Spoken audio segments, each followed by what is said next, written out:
salaamaaleykum sama gars yi jël leen masse bi quoi masse veste comme nan lañ koy daggee xam nga mu jaar yoon voilà lug leen bu baax li may lem noonu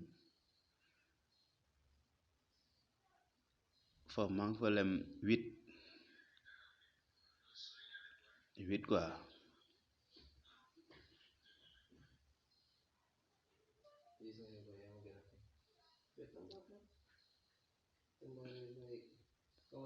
voilà fer bi tamit da siy baax quoi da si am solo xam nga passé ko ba mu baax comme maanaam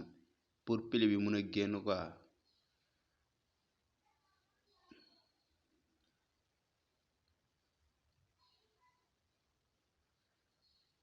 boy loo wax ba wax foofu noonu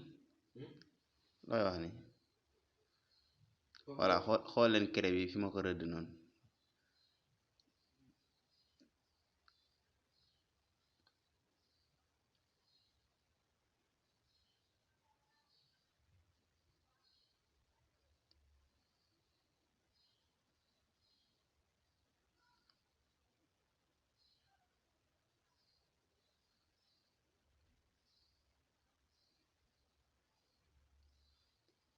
voilà mais def leen abonné si Ouzou Création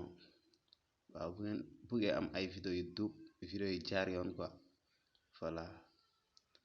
loolu mooy omb bi quoi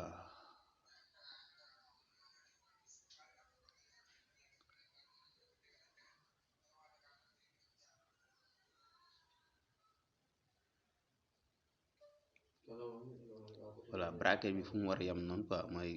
fi ñu war a def boutonnière quoi foofu noonu laay marqué 13 laa ko marqué mais chantez pas c'est ni ki koy ñëw daal voilà xool leen bu baax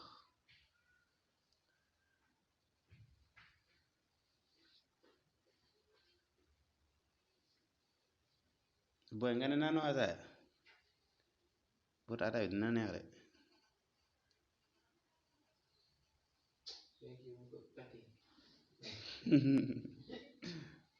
aju loolu waaye xool leen bu baax voilà gis ngeen séparation am na waaw maa ngi koy xaaj noonu daanaka dagg bi jeex na quoi mais explication bi des voilà lug leen ko bu baax a baax a baax voilà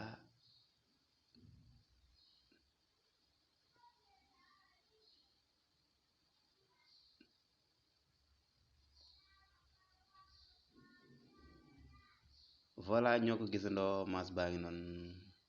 ciao